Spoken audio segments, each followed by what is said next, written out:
आज new India अपनी नई पहचान के साथ आगे बढ़ रहा है।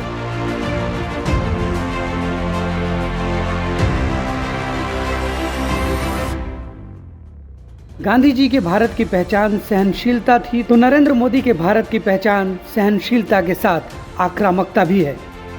जो छेड़ेगा उसे छोड़ेंगे नहीं। आंख दिखाकर नहीं, आंख मिलाकर बात करता है नया भारत। हमसे उलझोगे तो हम सर्जिकल स्ट्राइक भी करते हैं और एयर स्ट्राइक भी।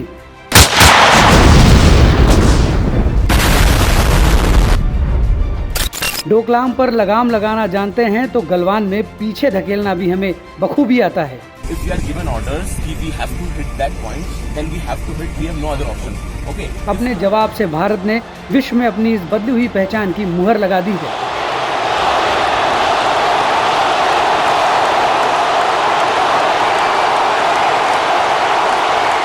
भारत की इस नई पहचान को पूरा विश्व सराहता है, स्वीकार करता है और ये वैश्विक राजनीति में भारत की कूटनीतिक एवं रणनीतिक विजय का उद्घोष है। भारत की यह नई पहचान और भी खास हो जाती है क्योंकि उसे यह पहचान दी है एक ऐसे व्यक्ति ने जिसके जीवन की शुरुआत बेहद साधारण रही, जो मुंह में सोने चांदी का चम्मच लेकर नहीं पैदा हुआ, जिसका न तो जन्म किसी राजनीतिक परिवार में हुआ और न ही कुछ भी विरासत में मिला, जिसका केवल बचपन ही नहीं पूरा जीवन ही संघर्ष की गाथा है। नाम तो समझ ही गए होंगे आप, भारत के शेर नरेंद्र मोदी।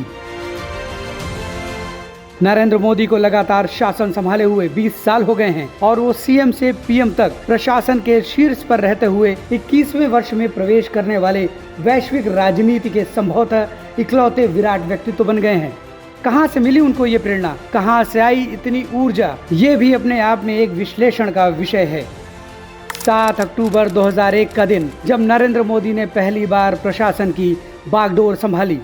उससे पहले नरेंद्र मोदी का करियर राष्ट्रीय स्वयंसेवक संघ के प्रचारक के तौर पर रहा था, जिसकी औपचारिक शुरुआत 1971 में हुई थी। पूरे 3 दशक तक संघ के प्रचारक के तौर पर महत्वपूर्ण भूमिकाओं का निर्वाह करने के बाद, जिसमें बीजेपी के केंद्रीय संगठन महामंत्री की भी भूमिका तक शामिल थी। नरेंद्र मोदी गुजरात के मुख्यमंत्री बने तो बीजेपी के शीर्ष नेतृत्व अटल जी और आडवाणी जी के कहने पर।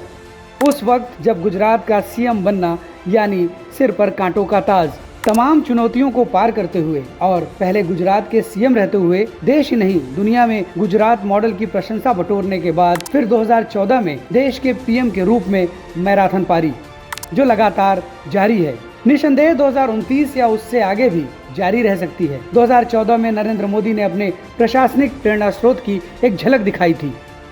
बड़ौदा शहर, जो कभी देश की सबसे समृद्ध और प्रशासनिक तौर पर सबसे विकसित रियासत बड़ौदा का केंद्र हुआ करता था और जिसके यशस्वी शासक रहे सयाजीराव गायकवाड़ तृतीय के नाम पर सयाजी नगरी के तौर पर भी जाना जाता है। उस सयाजीराव गायकवाड़ को नरेंद्र मोदी ने 2014 में भी याद किया था। सयाजीराव गायकवाड़ तृतीय की चर्चा करते हुए नरेंद्र मोदी ने स्वराज और सुशासन का पाठ पढ़ने के लिए माइनर हिंट्स किताब पढ़ने की सलाह दी थी।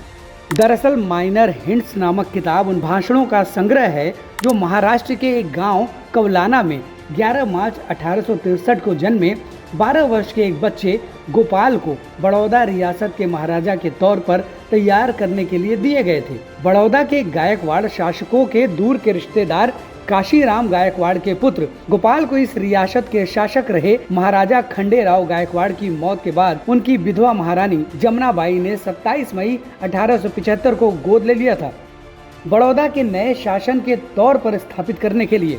हमारा गाम वडनगर में आज कोई पण शुभ बाबत होय तो गायकवाड़ना नाम साथे जोड़ीने बोलवामां आवे छे। गोपाल नाम के उस बच्चे को बड़ौदा की गद्दी पर बिठाने के पहले प्रशासन की बारीकियां सिखाने के लिए जो औपचारिक शिक्षा दी गई, उसी का हिस्सा रहे थे करीब 150 भाषण जो प्रशासन से जुड़े बड़े बड़े विशेषज्ञों और वरिष्ठ अधिकारियों ने दिए थे। इनमें से 46 भाषण जो तत्कालीन दीवान टी माधवराव ने दिए थे, वही बाद में पुस्तक के रूप में माइनर हिंट्स के तौर पर मशहूर हुआ।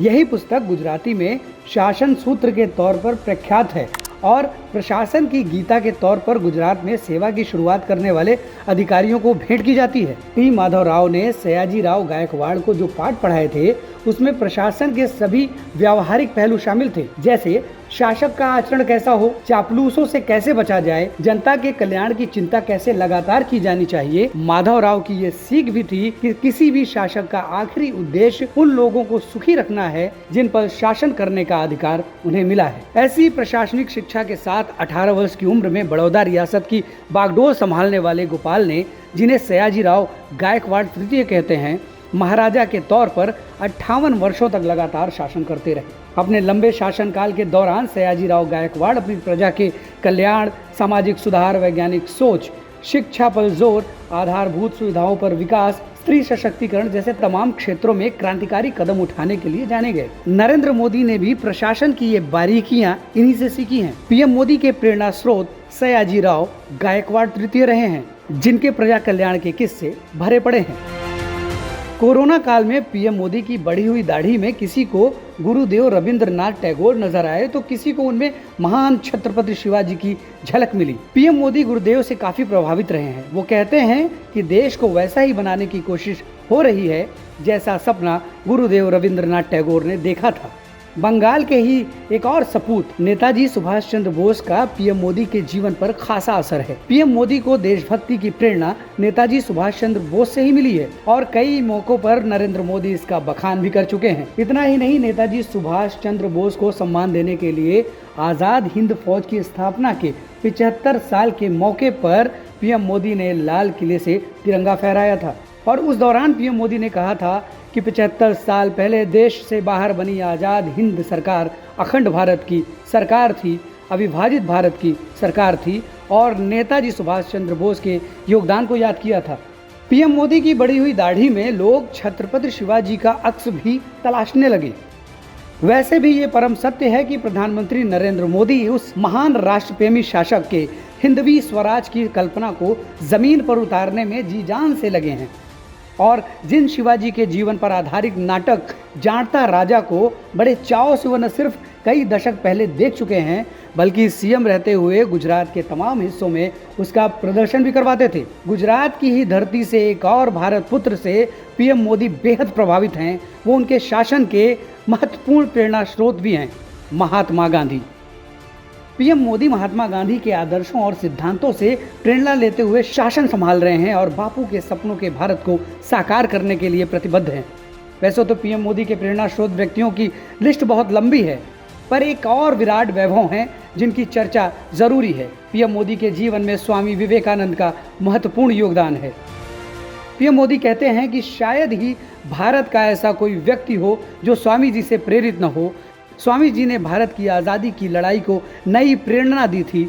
उस समय क्रांति और शांति के मार्ग से जो आज़ादी की लड़ाई चल रही थी वो कहीं न कहीं स्वामी जी से प्रेरित थी। आज भी हमारे विचार स्वामी जी की बातों से प्रेरित होते हैं। स्वामी विवेकानंद ने संस्थाओं के निर्माण को प्रेरणा दी। उन्होंने ऐसी संस्थाओं को आगे बढ़ाया जो आज भी व्यक्ति के निर्माण का महत्वपूर्ण कार्य कर रहे हैं। 20 साल तक लगातार प्रदेश और फिर देश का शासन संभालने, मुख्यमंत्री से लेकर प्रधानमंत्री बनने के बावजूद नरेंद्र मोदी के सीखने का सिलसिला अब भी जारी है और अनवरत जारी रहेगा।